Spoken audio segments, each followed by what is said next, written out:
Actress Angie Harmon says she's sick of defending herself against people who call her a racist just because she disagrees with the policies of the President Obama.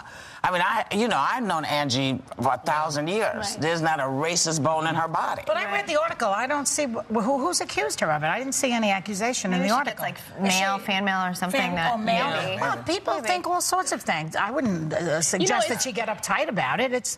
People have opinions. You know, once you're on television the way we are, and you give an opinion, you immediately lose half the audience because they disagree with you. Right. Well, I think that happened a lot during the election too. Like during that whole process, I think people did say, you know, if you weren't supporting President Obama, maybe you thought, maybe you did have a racist bone in your body. Maybe what was behind it. Maybe some people truly did. Yeah. But I think there are always going to be Yeah. generalizations, and I think she must have gotten something that would have to come out and like make a big deal about it. She must have gotten some sort of. And I think it's easy. You know, people give labels because I know a lot of people wrote me when I was against Republicans that I wasn't Christian enough, which really surprised me. You're never anything enough.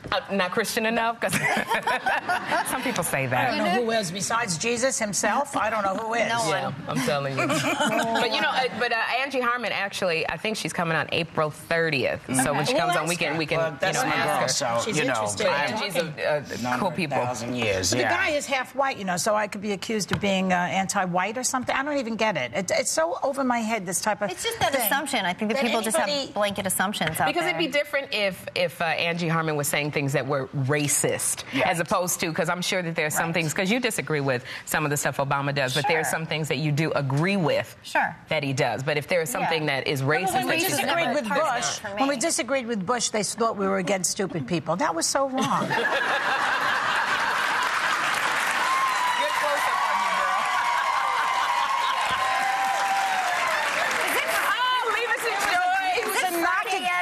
Knock against the dumb and the dumber. And it's not right. I know exactly where you were going with that. Anyway, here's what I object to. Feel better now.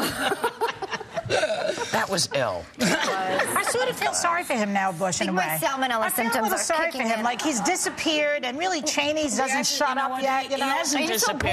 I hate Cheney, but Bush, I don't even care about him. He's been very respectful, I have to say. And what he has said, and what he has said to people is, listen, this is my president now, and if I have something to say, I'll say it. You don't have to. You won't have to ask me. Now, and Cheney I think that Cheney will not shut up. Well, you know, he can't help himself. Let him talk. He can't. Nobody pays attention to him anymore. He's becoming like just. Now, Tricky Dicky, if you ever want to come and visit us here, we'd love to sit down and. Tricky Dicky. Well, no, that was what they used to call Richard Nixon. Dick Nixon, Tricky Dick. But he's like an updated Tricky Dick. He's Tricky Dicky to me too. The title. But do you know that it's wonderful to say? Try it, entire audience. Tricky Dicky. It's good. Now, Good Morning America reenacted an experiment first done in the 1940s to see how much race relations have actually changed. Now, they had 19 black children play with two dolls that were identical, except one was black and one was white. And here's some of what they found out. This is the breakdown. Yeah. The old study, 63% said they would rather play with the white doll. New study, only 32%. 42 wanted to play with the black doll or both. In the old study, 56% of black children said white doll was the nicer doll. In the new study, majority said black or both. 32% chose the white doll. Okay. Now, it's kind of interesting. Now, you saw this also, Sherry, and something bothered you about it? You know, it was a lot. There were a lot of little girls that chose the white doll. They said the white doll was prettier. Right. And 47%. 47%. Now in the new study. Which, you know, again, I go, when people said, oh, you know, why are you so for Obama because he's black? One of my things was because kids now see the first kids. We've never seen that before. I never, you know, you heard a lot of people writing Chelsea Clinton and Amy Carter going, what's it like to be in the White House? I never thought about writing a letter to them going, what's your father like? What's it like in the White House? So now, you know, you have little black kids who are able to see the first kids who look like them. That's right. Who are pretty like them, who get to see a first lady who looks like them. I don't think there's enough really positive images going around that they can see. When I was little, I liked the white dolls because all I saw was the Brady Bunch. That was it, was Marsha Brady. And the only other show I saw where black kids were relating to other black kids was the Cosby Cosby Show. Yeah. And now that's gone. There's been nothing to But they replace didn't even have a lot of black dolls when I was a child. I mean, they had one little doll that I liked because she had curly hair. And I liked that doll because I had curly hair. So you like what you look like, usually.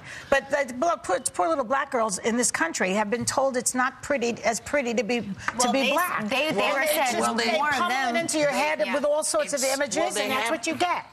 One of the things that tends to happen is that we're told that there is no one out there who will buy magazines with us on. I started doing the little girl with the long, luxurious blonde hair. That's the reason I was doing it. When my kid was little, she's in her 30s now, I won't say her age, there were no representations in any magazines except Ebony and Jet. That was it. And even then, everybody was light-skinned. Yeah. Right. Now, at least, you have magazines that are geared specifically to show that there are black and Hispanic and Asian and all kinds of folks out there. So it is getting better.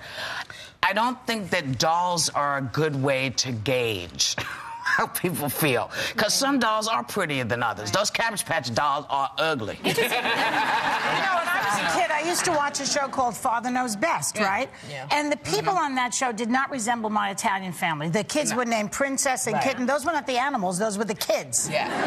And it was like in my neighborhood, they were Frankie and Ralphie and Salvatore. You know, I never heard Princess and Kitten. It was the girls who was like this waspy sort of guy. No one in my neighborhood looked like him. So every group has to move on a little bit. But there was also a difference. You should check it out, because the difference between the boys and the girls and how they responded was also really different. Well, the fact that they gave boys dolls at all, I think, is remarkable. Boys are like, we are going, and we're coming back with a living doll named Jonathan Rhys-Meyers.